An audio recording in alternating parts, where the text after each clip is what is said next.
پھر اپنی بیوی کے ساتھ اس نے کیا کیا دنیا کو معلوم ہے. اور ابھی تک پیپل پارٹی والے کہتے ہیں کہ یہ مشرف نے مارا, یہ اسٹیبلشمنٹ نے مارا. کسی نے نہیں مارا, خدا کے بندو اسی شخص نے مارا ہے. آپ انسان ہے یا حیوان ہے؟ اگر اتنا سمجھ آپ لوگوں میں نہیں ہے تو آپ سیاست کرتے کیوں ہیں؟ اور آپ لوگوں کے ساتھ ایسا ہونا چاہیے. میں یہ بات کرتا ہوں سندھیوں کے لیے. یار اللہ نے آپ کو انسان پیدا کیا, آپ کیا ہے؟ آپ حیوان ہیں؟ آپ تو یعنی انسان تو اتنا نہیں گر سکتا کہ اتنا کچھ ضلالت اٹھانے کے بعد اس خاندان کی وجہ سے آپ لوگوں کے ساتھ کیا ہوا آپ ابھی تک نہیں سمجھے, اور پھر بھی انٹیریئر اسمبلی میں ان لوگوں کو ووٹ دیتے ہیں. میں حیران ہوتا ہوں کہ جو نواز شریف کو ووٹ دیتا ہے, جو زرداری کو ووٹ دیتا ہے, کیا وہ انسان ہے بھی کہ نہیں؟ صرف یہ ڈفرینشیٹ کرنا پڑے گا کہ یہ لوگ ہے کون. اور اسی طرح ان کے ساتھ ان کے جو طوطے ہیں میڈیا میں بیٹھے ہوئے, میں ان کی ضمیر پر حیران ہوں کہ ان کا خیر ضمیر تو نام کا تو کوئی چیز ان کے پاس ہے نہیں, لیکن ذرا سوچیں انسان کہ انسان اتنا بھی گر سکتا ہے کہ اس کے بعد بھی ان لوگوں کی حمایت کرے. یہ بہت عجیب سا سچویشن ہے. میں حیران ہوں اس وقت. یعنی یہ کیسے بنائی ہوئی تھی نواز شریف نے. اچھا اس کے گورنمنٹ میں بنی تھی, اس نے سوچ سمجھ کر یہ کیس بنائے تھے اس کے خلاف. تو اب یہ ٹارگٹ کر رہا ہے افواج پاکستان اور عدلیہ کو. یہ کیا ہے؟ اور پھر گورنمنٹ کو نشانہ بنا رہا ہے کہ یہ اسٹیبلشمنٹ کے لائے ہوئے ہیں. بھائی یعنی تم اتنے, یعنی تمہاری ضلالت کی میں کیا کہوں. تم وہ ذلیل شخص ہو کہ اس خاندان نے, نواز خاندان نے یعنی تمہارا تو کوئی خاندان ہی میں نہیں سمجھتا ہوں, لیکن آپ کی بیوی کے خاندان, اس بھٹو کے خاندان کے ساتھ ان لوگوں نے کیا کیا. یعنی یہ تو اس حد تک چلے گئے جو اخلاقیات بھی اجازت نہیں دیتا. یہ وہی لوگ ہیں جس کا سہارا آپ ڈھونڈ رہے ہیں اور ان کا سہارا بن رہے ہیں آپ. تو آپ میں غیرت نام کی کوئی چیز ہوتی تو آپ جیل چلے جاتے, یہ کچھ بھی ہوتا تمہارے ساتھ, لیکن اتنے بے غیرت نہ بنتے اور اس پارٹی کو اتنے بے غیرت نہ بنا دیتے جو کبھی کسی وقت میں کچھ پارٹی کا نام تو تھا. اب تو یہ پارٹی ہے ہی نہیں. میں تو اس کو پارٹی نہیں سمجھتا. یہ تو چند اشخاص نے انٹیریئر سندھ کو یرغمال بنایا ہوا ہے, اور یہ پارٹی ہے کہاں؟ یہ تو وہ کسی وقت میں وہ جو نعرہ بنا ہوا تھا کہ پاکستان کی زنجیر بے نظیر, وہ باتیں ختم ہو چکی ہیں بھائی. نہ وہ زنجیر تھی, نہ اس سے پہلے آپ ٹارگٹ کرتے ہیں کہ یہ اسٹیبلشمنٹ سب کچھ. کیا کہ اسٹیبلشمنٹ تو کیا بھٹو کدھر سے آیا تھا بھائی؟ وہ ایوب خان کی کابینہ میں نہیں تھا, اسکندر مرزا کی کابینہ میں نہیں تھا. وہ آپ کس طرح یہ باتیں کرتے ہیں؟ یہ سب فوجی گملوں میں پلے ہوئے لوگ ہیں. صرف نواز شریف نہیں ہے, آپ کا جو بانی تھا بھٹو, وہ بھی اسی گملے میں تھا. یہ ایسے ہوتا ہے کہ جس پر احسان کرو اس سے شر سے ڈرو. یہ سب ایسے ہی ہوتا ہے. یہ تو مکافات عمل ہے, ایسے ہوتا ہے. آپ تو وہ شخص ہے کہ جس نے آپ کی بےعزتی کی, اس کا آپ نے ہاتھ پکڑ لیا اور اس کے ساتھ اس کے سنگ چلے. آپ تو وہ شخص ہے. آپ دھمکیاں دے سکتے ہیں. صرف اس وقت آپ جو دھمکیاں دیتے ہیں, آپ کا مثال تو وہی ہے کہ وہ جو بونکتے ہیں وہ کاٹتے نہیں ہیں. تم کاٹنے والے نہیں ہو, تم صرف بونکنے والے ہو. تم بونک سکتے ہو, تم کاٹ نہیں سکتے. تمہارے لیے کل 200 آدمی بھی نہیں نکلیں گے. تمہیں پتہ چل جائے گا, بہت جلدی پتہ چل جائے گا کہ تم نے جانا کدھر ہے, اور تم جاؤ گے انشاءاللہ. یہ ایسے نہیں ہوگا جیسے تم کر رہے ہو. یہ کوئی معمولی باتیں نہیں ہے جو اس وقت تم پاکستان کے ساتھ کر رہے ہو. یہ کوئی نہ آپ کو یہ موقع مل سکے گا, نہ کبھی ملے گا اس کے بعد, نہ آپ کے بیٹے کو ملے گا. وہ بھی آپ کے ساتھ پورا شریک ہے اس گیم میں. یہ کوئی معمولی چیز ہے. اس سے پہلے جو کچھ تم نے کیا, تم تو اس ملک کے 18 ارب ڈالر بارے لے کر گئے ہو. اس کے علاوہ جو 700 ارب روپے کا ابھی فراڈ ہے وہ سامنے آ گیا ہے.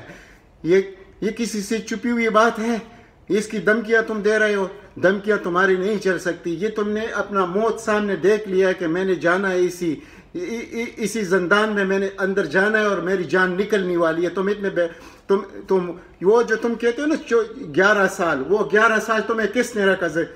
اگر تمہارے میں انسانیت ہوتی, تم میں غیرت ہوتی, تو وہ 11 سال جو تھے, اس 11 سال کا حساب اس فیملی سے آپ لیتے, نہ کہ موجودہ حکومت سے اور نہ اسٹیبلشمنٹ کے خلاف آپ بات کرتے.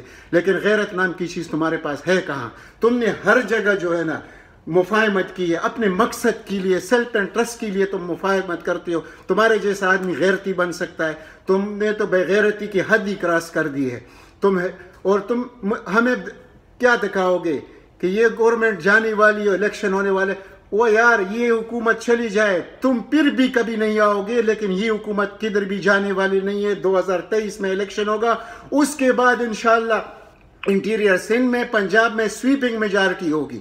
یہ تمہاری غلط فہمیاں تم دور کر لو، تمہارا باپ ختم ہو چکا ہے، تمہارا افسانہ ختم ہو چکا ہے اور نہیں چلے گا اس ملک پر۔